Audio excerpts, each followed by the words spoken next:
네, 뉴스타트 3부 시작하겠습니다. 첫 소식입니다. 처우 개선과 사용자성 여부를 두고 평행선을 달려왔던 화물연대 본부와 BGF 로지스 사이의 교섭이 극적으로 합의점을 찾았습니다. 화물연대는 오늘 아침에 보도자료를 내고 양측이 5차 교섭을 벌인 끝에 단체 합의서에 잠정 합의했다고 밝혔습니다. 화물연대는 조합원 찬반 투표를 거친 뒤 오늘 오전 11시 고용노동부 진주지청에서 정식 조인식을 진행할 예정인데요. 주요 센터 봉쇄는 합의서 체결 직후에 즉시 해제될 예정입니다. 지난 5일 화물연대가 BGF 리테일의 물류센터를 봉쇄하면서 시작된 이번 파업은 화물연대 조합원이 물류 차량에 치여 숨지면서 격화돼 왔습니다. 화물연대는 운송료 인상과 휴식권 보장, 그리고 손해배상 청구 금지 등을 요구했고요. 반대로 BGF 로지스 측은 화물연대가 노조법상 교섭 대상이 아니라는 취지로 맞서왔습니다. 하지만 5차 교섭 직전 서울지방노동위원회가 CJ 대한통운 한진 관련 사건에서 화물연대가 노조법상 노조인 동시에 하청 교섭이 가능하다는 취지로 판단하면서 합의가 급물살을 탔고요. 김영훈 고용노동부 장관까지 중재로 힘을 보탰습니다.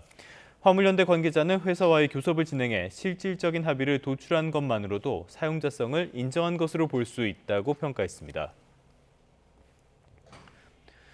자, 이번에는 이란 전쟁 상황 살펴보겠습니다. 이번 전쟁이 석 달째로 접어든 가운데 트럼프 대통령은 이란이 붕괴 상태에 처해 있다고 실토했다고 주장했습니다. 하지만 이란은 전쟁이 끝나지 않았다고 강조하고 있어서 교착 상태 장기화가 우려되는데요.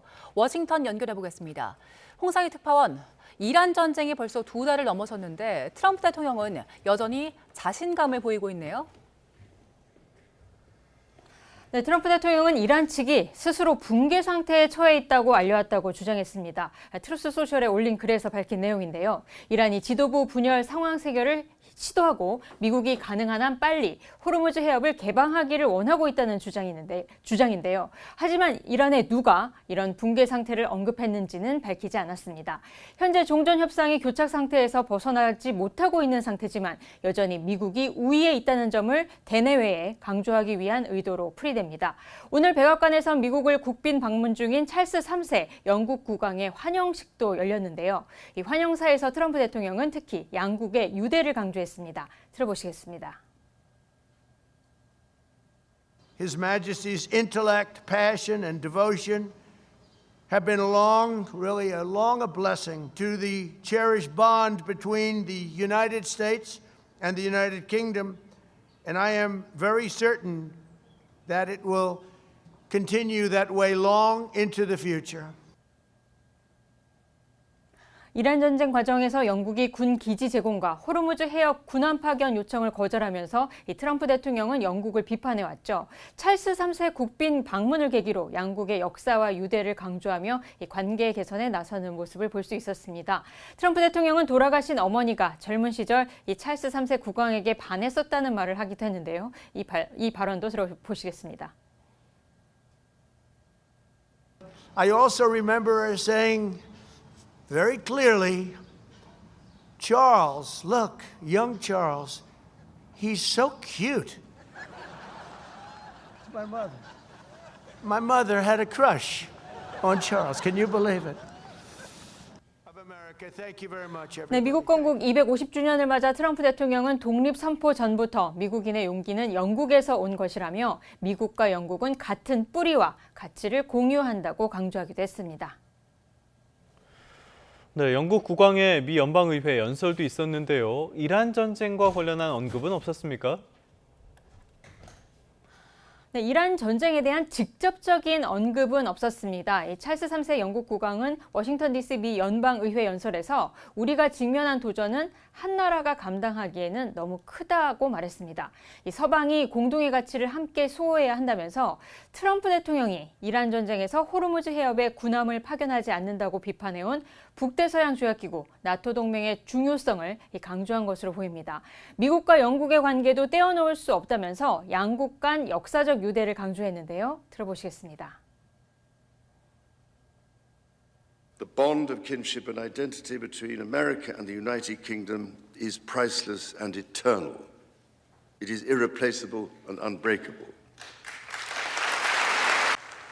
찰스 3세는 이란 전쟁 과정에서 미국과 영국의 갈등에 대해 직접 언급하지는 않았지만 현재는 큰 불확실성의 시기라면서 과거의 성과에 안주할 수 없다고 말했습니다. 러시아, 우크라이나 전쟁에 대해서는 우크라이나에 대한 흔들림 없는 지지와 결의를 촉구했습니다.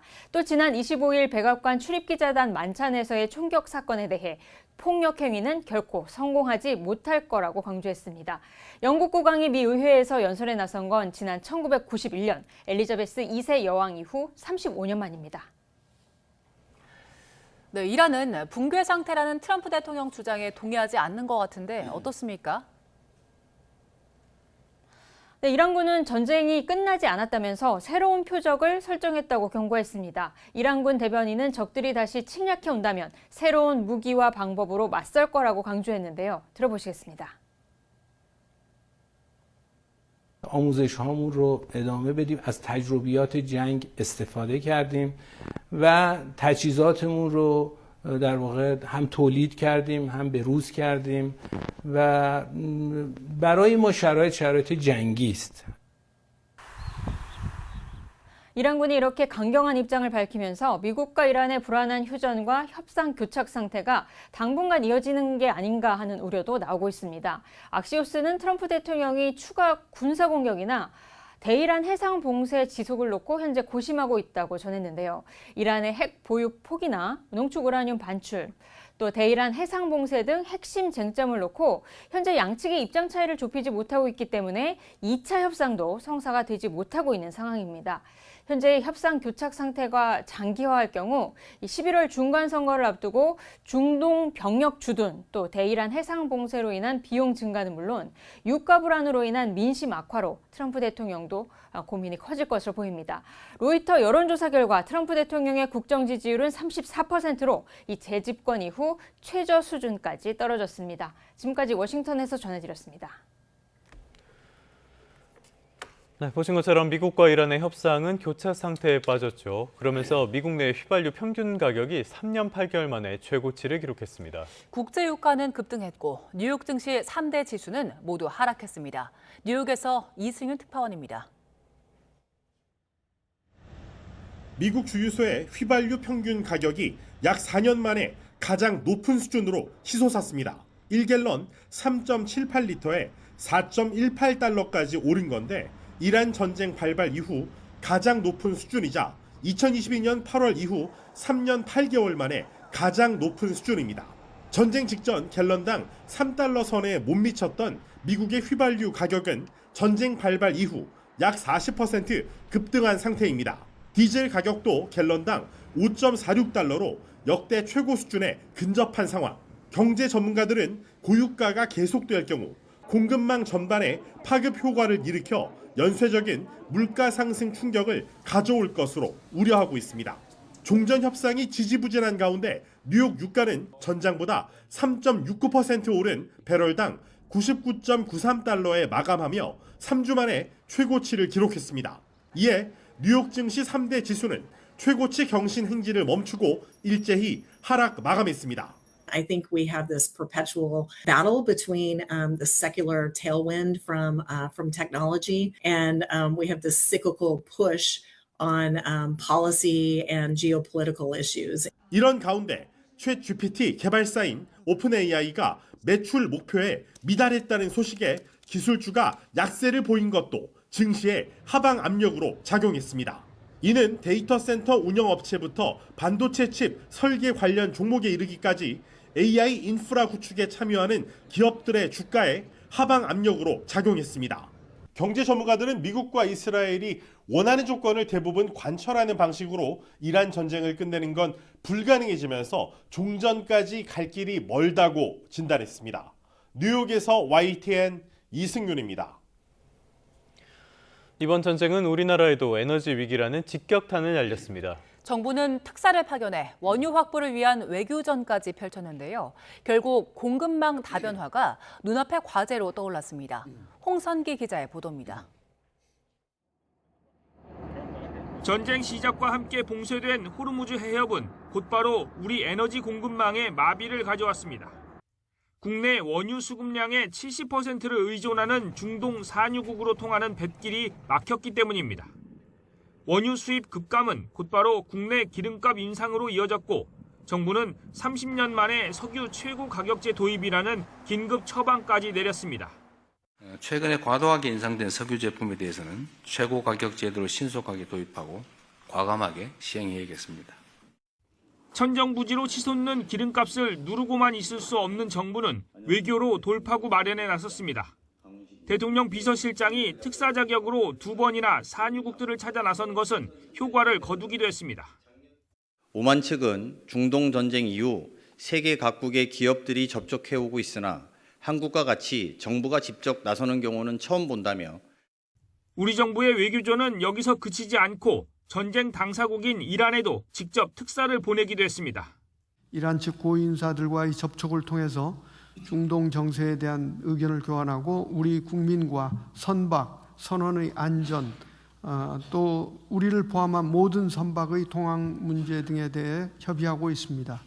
그러나 전쟁이 장기화하면서 중동산 원유 수급이 정상화하는 데는 더 오랜 시간이 걸릴 것이라는 어두운 전망에 무게가 실리고 있습니다. 호르무즈 해협에 설치된 기류를 제거하는 데만 반년이 넘게 걸릴 수도 있다는 겁니다. 정부는 최근 후티 반군의 공격 위험으로 통행을 금지해온 홍해를 통해 원유 수급에 나서기도 했는데 공급망 다변화를 통해 중동산 원유 수입 의존도를 낮추는 궁극적인 대책 마련이 필요하다는 지적이 커지고 있습니다. YTN 홍성기입니다.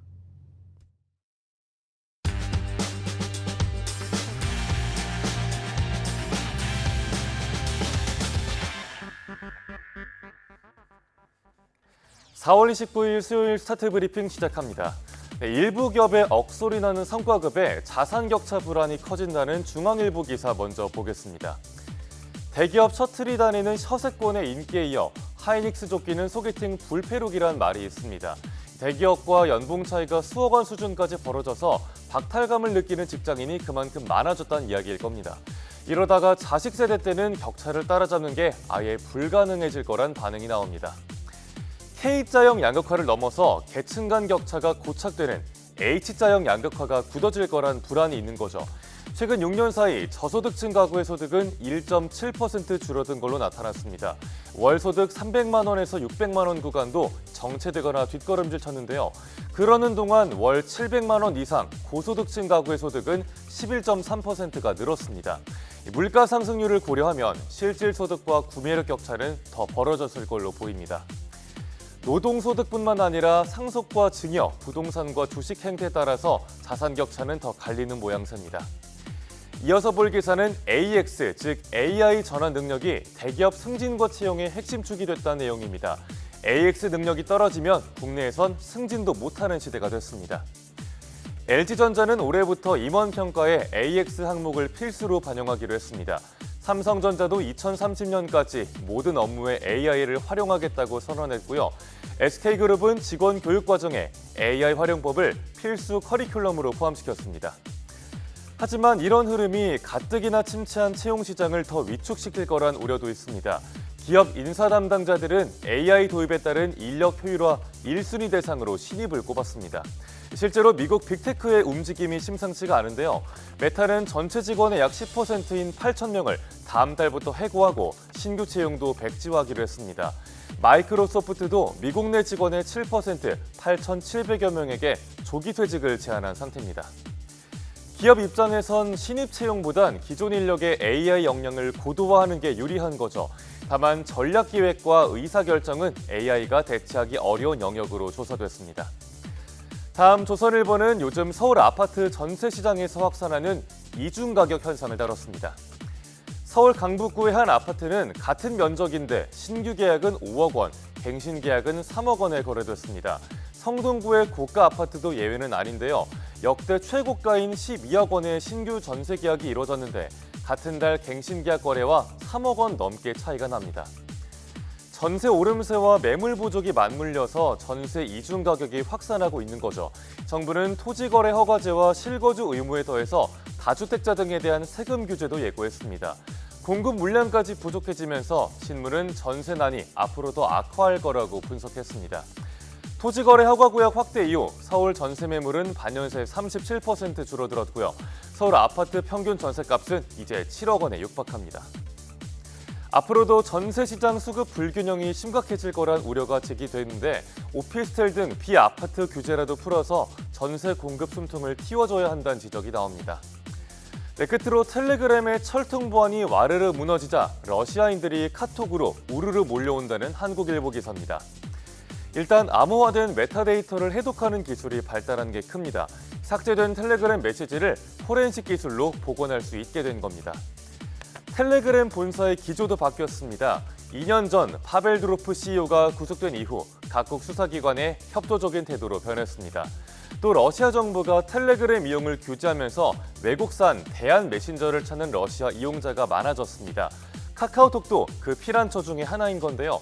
지난달 러시아 내 카톡 월간 이용자는 약 44만 명으로 한 달 새 82%나 늘어났습니다. 다만 러시아 정부가 카톡을 포함한 다른 메신저도 규제할 가능성이 있죠. 카카오는 현지 마케팅에 공격적으로 나서기보단 상황을 예의주시하는 중입니다. 4월 29일 아침 신문 살펴봤습니다. 지금까지 스타트 브리핑이었습니다.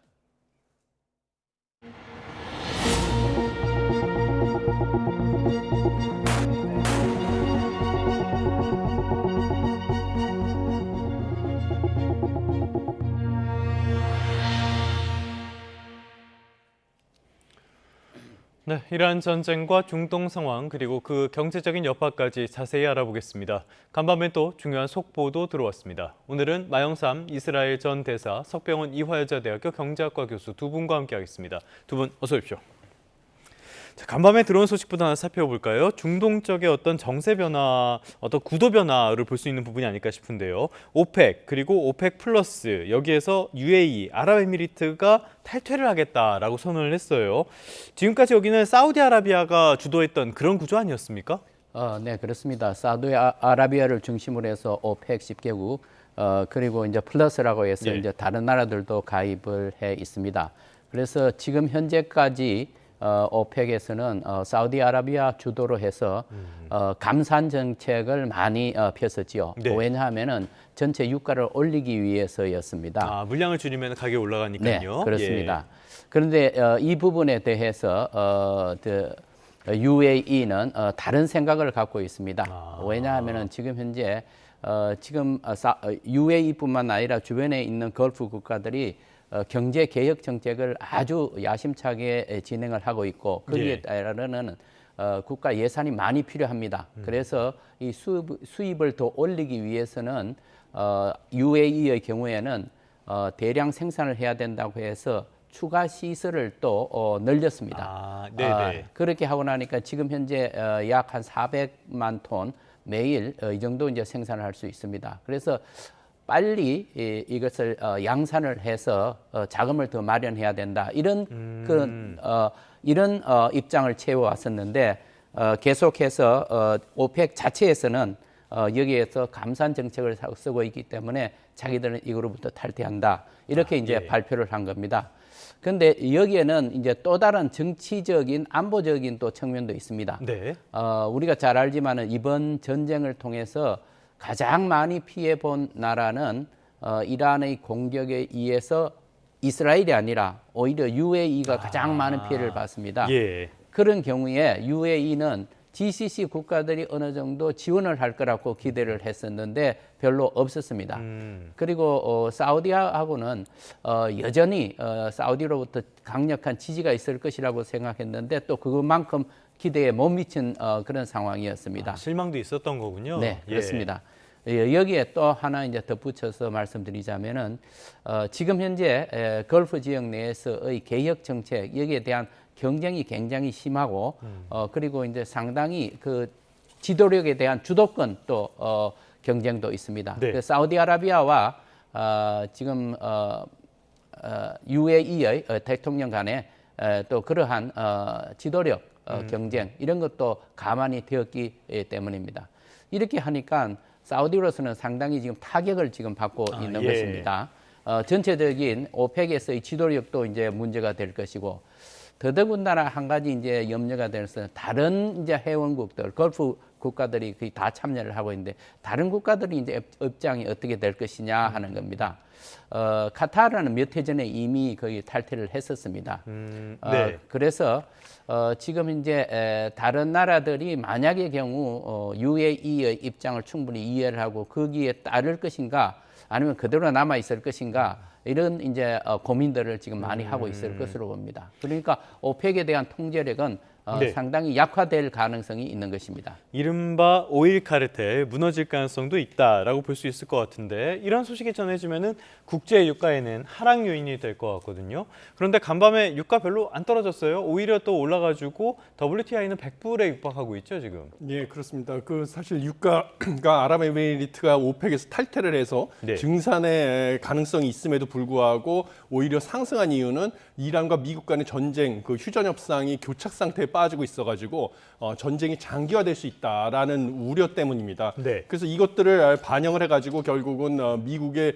증시도 간밤에 좋지가 않았고요. 그렇지만 여전히 그 빅테크 기업들에 대한 실적 발표가 예정이 돼 있는데 실적이 좋을 것이라는 기대감 때문에 뭐 여러 이런 것들이 고용 상태도 좋고 이래서 4월 달에 그 발표한 미국의 소비자 신뢰 지수, 소비자들이 이제 앞으로 현재 경제 상황이랑 앞으로의 경기 상황을 전망하는 소비자 신뢰 지수 같은 경우는 전문가들은 하락할 거라고 예상을 했는데 오히려 상승을 했습니다. 예. 그래서 이런 것들을 봤을 때는 지금 현재 여전히 불확실성은 큰 상황이고 뭐 소비자들 역시 뭐 현재 경기 상황은 안 좋지만 뭐 장기적으로 좋아질 수는 있다라고 보는 등 왔다 갔다 하는 이런 지표들이 나오고 있거든요. 네. 그래서 불확실성이 큰 상황이다 이렇게 보여집니다. 알겠습니다. 여러모로 국제 유가 다시 오르고 있고요. 이게 많은 충격을 또 주고 있는데 세계은행에서 이란 사태로 올해 에너지 가격이 24% 폭등할 것이다. 이렇게 예상을 내놨어요. 그러면은 에너지 수입국들, 당장 우리나라 같은 경우에는 경제적인 타격이 굉장히 클 것 같은데요. 예, 그렇습니다. 특히 그 원유를 갖다가 중동으로부터 수입해 오는 나라들, 아시아에 있는 신흥국들이 가장 큰 타격을 받을 가능성이 크다라고 보여지고요. 이것을 반영해서 IMF 역시 뭐 신흥국들, 그 개발도상국들의 경제 성장률 전망을 하향 조정을 했습니다. 예. 그런데 이번에 그 국제 유가 상승은 사실 세계 경제에 큰 타격을 줄 것으로 전망이 되는데 제일 먼저는 이제 에너지 가격 상승이 오고요. 그 다음에 이제 요소도 역시 중동에서 수출을 하는데 그 화학 비료의 원료거든요. 그런데 요소 수출도 호르무즈 해협 봉쇄로 통제가 되면서 비료 가격이 상승을 하면 당연히 또 식량 생산량이 줄어들어가지고 식량 가격 역시 큰 폭으로 상승을 할 수밖에 없다. 그래서 인플레이션이 오게 되면 결국은 각국의 중앙은행들이 금리를 올려가지고 대출에 대해서 원리금 상환 부담이 커지니까 소비도 침체되고 이래서 세계 경기 침체의 가능성을 점점 높일 것으로 보여지거든요. 그래서 이런 부분 때문에 뭐 특히 신흥국이 타격이 커서 성장률도 하락했다 이렇게 보고 있습니다. 자, 지금까지는 에너지를 수입하는 나라에 집중을 해서 설명을 드렸는데 에너지를 생산하는 미국 같은 나라도 이 타격이 만만치가 않은 것 같습니다. 지금 간밤에 보니까 미국의 평균 휘발유 값이 갤런당 4.18달러로 나와서 이게 3년 8개월 만에 가장 높은 수준이라고 하거든요. 그러다 보니까 트럼프의 지지율은 이게 오르는 만큼 쭉쭉 빠지는 것 같습니다. 34%까지 떨어졌던데 이 수치는 어떻게 보셨어요? 네, 지금 현재 트럼프 대통령은 굉장한 위기입니다. 34%라는 것은 거의 최저 수준에 가까운 것이고 전쟁 전에 47%였습니다.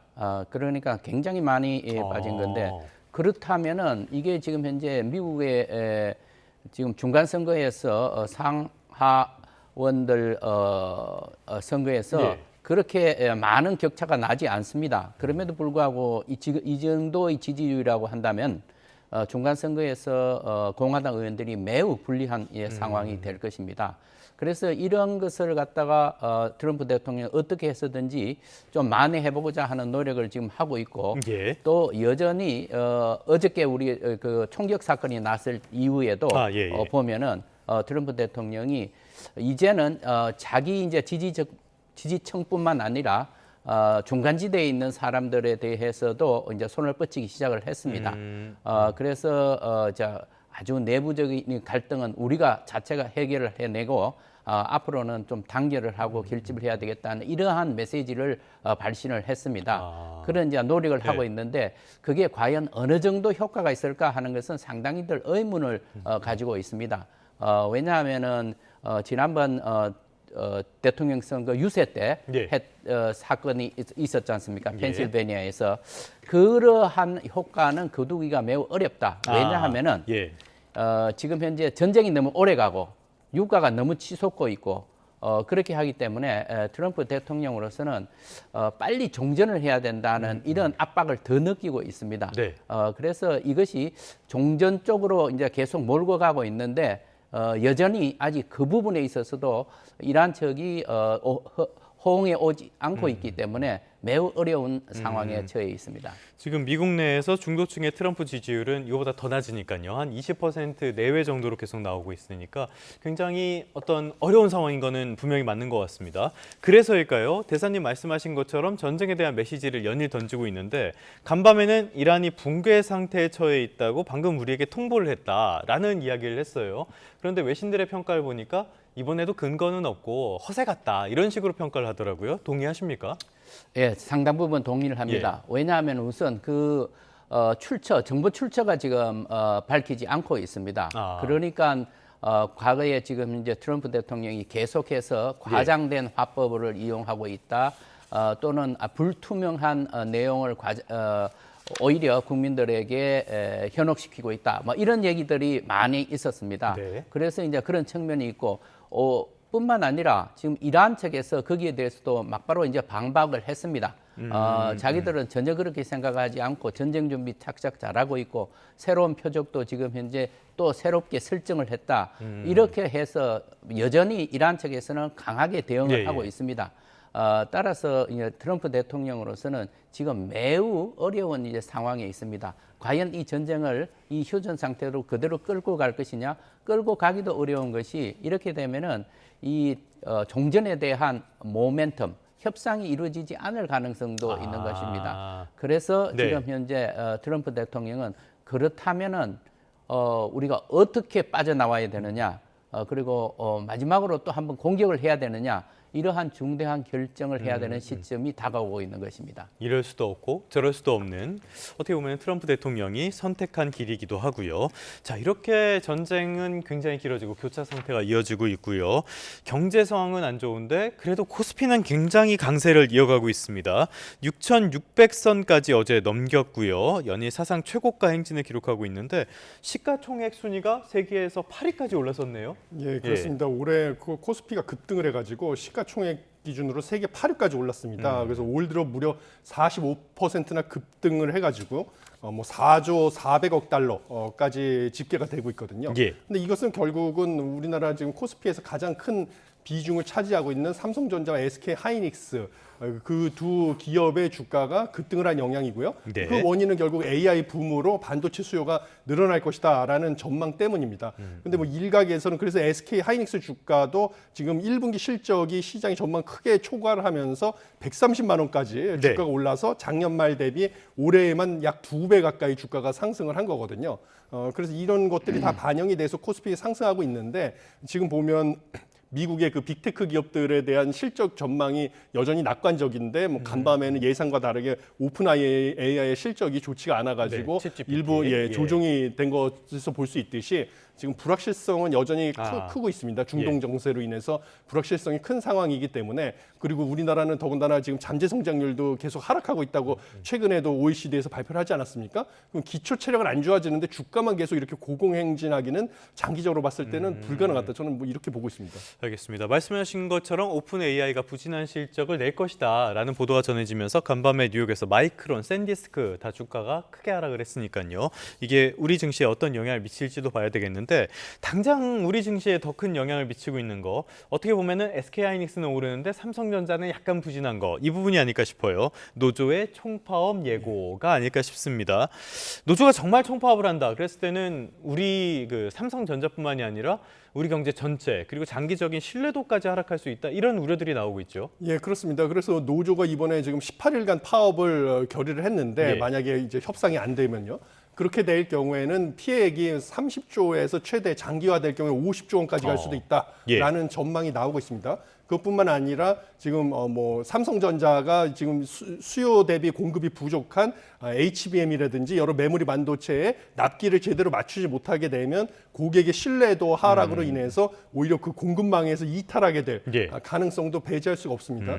그렇기 때문에 코스피에서 삼성전자가 지금 좀 부진한 상황이고 이런 결과가 지속되게 되면 지금 현재 우리나라 경제를 떠받치고 있는 것이 반도체 기업들인데 우리나라 경기에도 좋지 않은 영향이 불가피하다 이렇게 보여집니다.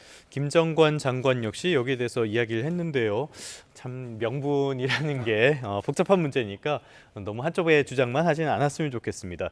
자, 이런 상황 속 결국에 전쟁이 빨리 끝나줘야 될 텐데 전쟁의 가장 큰 걸림돌이 되고 있는 곳이 어디냐라고 보면은 이스라엘이라고 답할 분들이 많을 것 같아요.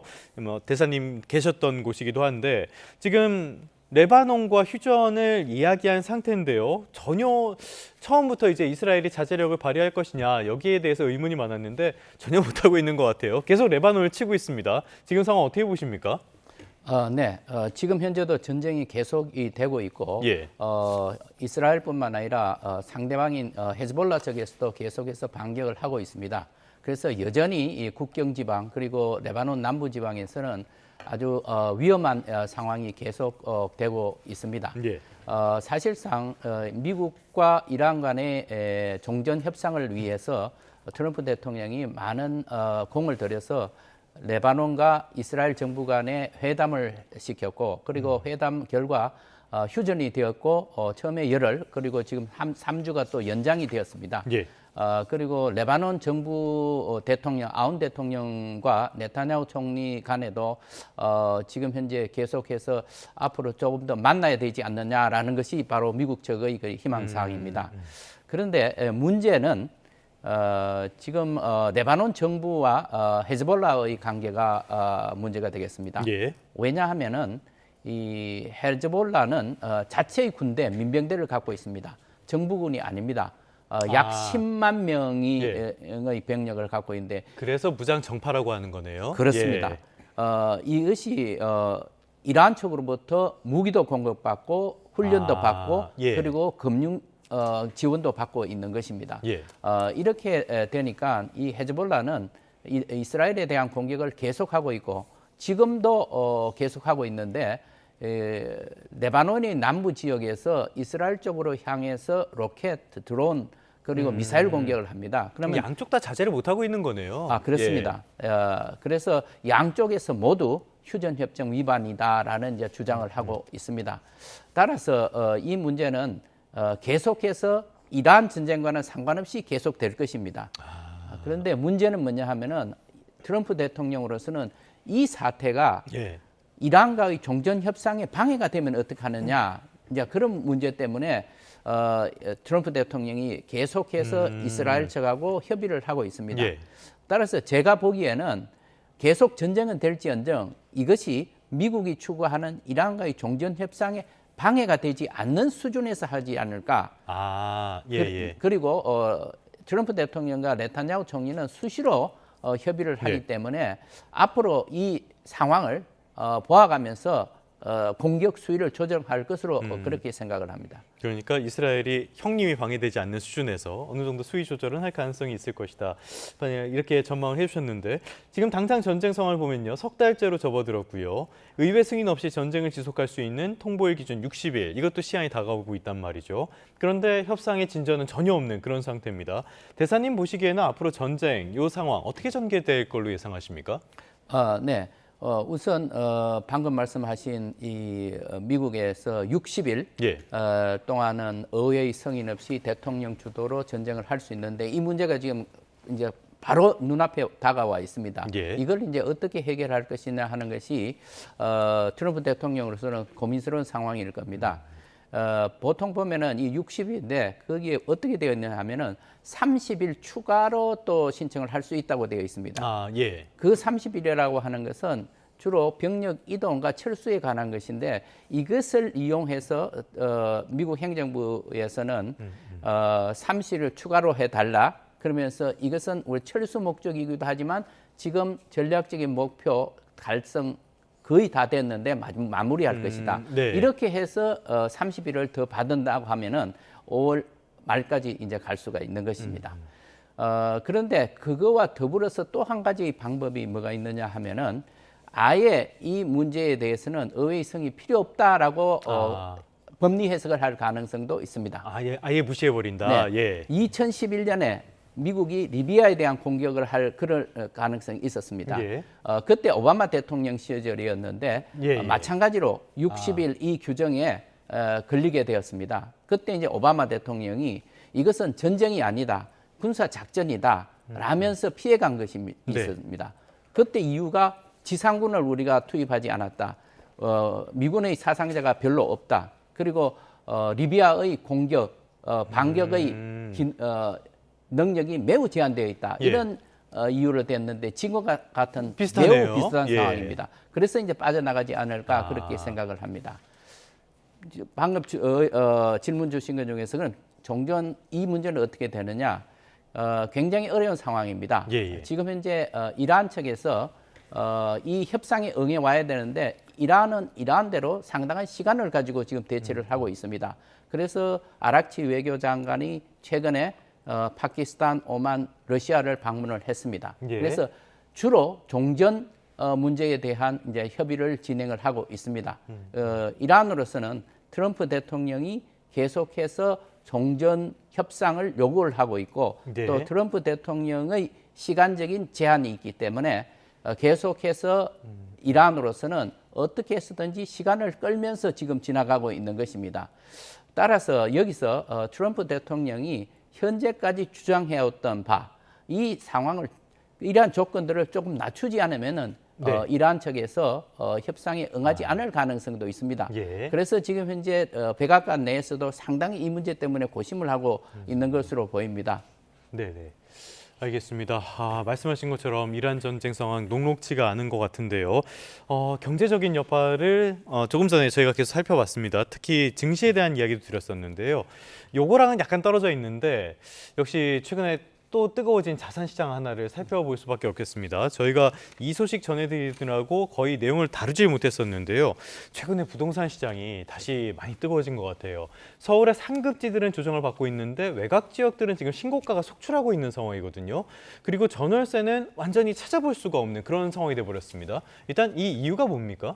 예, 무엇보다도 지금 대출 규제가 고가 아파트 위주로 더 강화됐습니다. 그래서 25억 원 이상의 아파트 같은 경우는 2억까지밖에 대출이 되지 않거든요. 예. 그리고 지금 다주택자 양도세 뭐 이런 거 중과 유예를 갖다가 중단하겠다 이러다 보니까 일부 다주택자들 중에서는 세부 부담이 커질 것 같으니까 이익을 실현하기 위해서 급매물을 내놨던 영향이 있었는데 그것들이 이미 다 소진이 됐습니다. 그래서 중과 유예 시점이 5월 9일인데 이게 다가오다 보니까 이제 급매물은 다 소진이 되고 나머지 매물들 같은 경우는 그냥 오히려 전세를 갖다가 반전세로 돌려서 버티게 들어가겠다라는 방식으로 가다 보니까 지금 부동산 가격도 전주 대비 부동산원 자료 기준으로 매주 상승폭이 서울에서 커지고 있고요. 그다음에 강남 3구 같은 경우는 25억 이상의 초고가 아파트들이 많다 보니까 대출 규제가 2억, 대출 규제 때문에 대출이 2억밖에 안 돼서 수요가 부족하기 때문에 매물은 늘어나는데 하락을 하고 있었습니다. 그렇지만 송파구 역시 상승 반전을 했고요.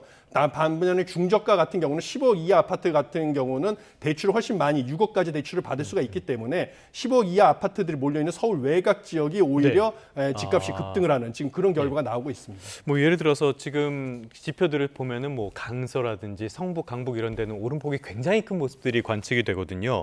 그런데 여기에서 또 하나 지금 문제가 되고 있는 게 대통령께서 SNS에 올렸던 장특공제 이거 개편, 그러니까 장기 보유 특별 공제죠.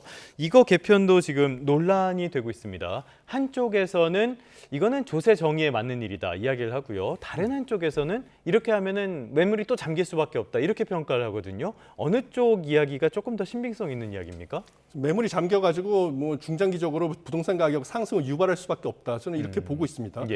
왜냐하면 사실 이제는 장기 보유 대해서 세금 공제를 없애고 실거주에 대해서만 예. 세금 공제를 해주겠다라는 지금 법안이 법여권 의원들 단체로 발의를 해가지고 올라와 있는데요.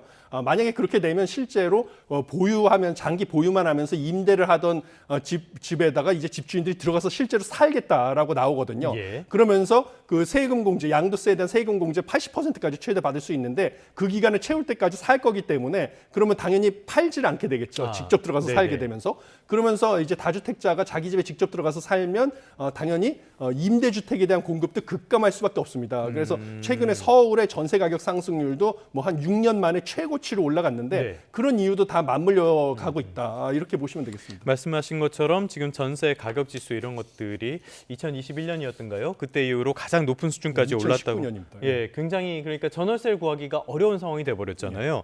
여기에다가 말씀하신 것처럼 5월 9일을 앞두고 급매물은 소진이 됐다. 그렇다면은 하반기에는 전월세 구하기 계속 어렵고 거기다 부동산 가격도 중저가 단지를 위주로는 계속 오르게 된다. 이렇게 봐야 되는 겁니까? 예, 그렇습니다. 왜냐하면 서울에서 전월세 가격이 급등을 하니까 이럴 바에는 좀 입지가 떨어지는 중저가 지역에 가서 내가 집을 사겠다라는 수요가 늘어날 수밖에 없어가지고 중저가 지역의 아파트 가격이 먼저 급등을 하고 그다음에 핵심 지역 같은 경우도 결국은 급매물이 소진이 되면서 매물이 급감하지 않겠습니까? 그렇게 되면 이제 그쪽에서도 다시 가격은 재상승할 수밖에 없다. 저는 이렇게 보고 있습니다. 그러면 대책은 뭡니까? 어떻게 해야 됩니까? 대책은 결국은 신규 주택 공급을 늘어날 것이다라는 신호를 줘야 되는데 서울에는 결국 빈 땅이 없기 때문에 재건축 재개발에 대한 규제도 완화하고 그리고 수익성을 끌어올려주는 조치 이런 것들이 있어야만 재건축 재개발을 통한 신규 주택 공급이 늘어날 것이라고 전망이 돼서 지금 포머 현상으로 추격 매수를 하고 있는 분들의 매수세가 끊길 수 있다 이렇게 보고 있습니다. 알겠습니다. 결국에는 공급 대책만이 부동산을 잡을 해법이 아닌가 싶은데요. 상황을 좀 지켜봐야 되겠습니다. 오늘은 이란 이야기부터 부동산 이야기까지 나눠봤습니다. 마영삼 이스라엘 전 대사, 석병원 이화여자대학교 경제학과 교수 두 분과 함께했습니다. 오늘 말씀 고맙습니다.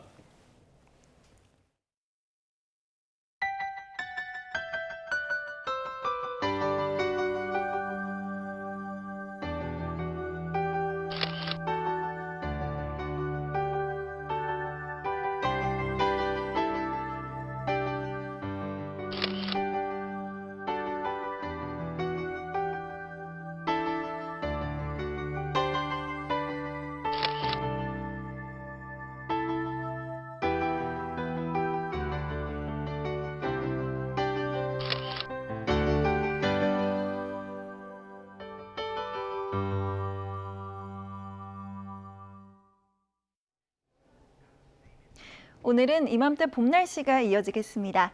아침 기온은 한 자릿수로 지금은 쌀쌀하지만 한낮에는 대부분 지역에서 20도 안팎까지 오르겠습니다. 일교차가 크게 벌어지면서 감기 걸리기 쉬운 날씨입니다. 가벼운 외투로 체온 조절 잘해주시기 바랍니다. 오늘 수도권과 강원 지역은 맑겠지만 아침까지 경기 북부와 또 강원 내륙에서는 안개가 짙겠고요. 그 밖에 전국 하늘은 흐린 가운데 제주도에는 빗방울이 떨어질 수 있겠습니다. 내륙은 뚜렷한 비 소식이 없어서 대기가 건조합니다. 특히 충청과 경북에 건조특보가 이어지고 있는 만큼 화재 발생하지 않도록 조심하셔야겠습니다. 자세한 지역별 현재 기온 살펴보겠습니다. 이 시각 서울의 기온이 8.7도, 대구는 11.6도로 출발하고 있고요. 한낮 기온은 서울이 21도, 대전과 대구 20도까지 오르겠습니다. 당분간 낮 기온은 오름세를 보이면서 주 후반에는 25도 안팎까지 올라서겠습니다. 날씨였습니다. 네, 4월 29일 YTN 뉴스타트 모두 마무리하겠습니다. 잠시 뒤 뉴스업이 이어집니다. 시청해주신 여러분 고맙습니다.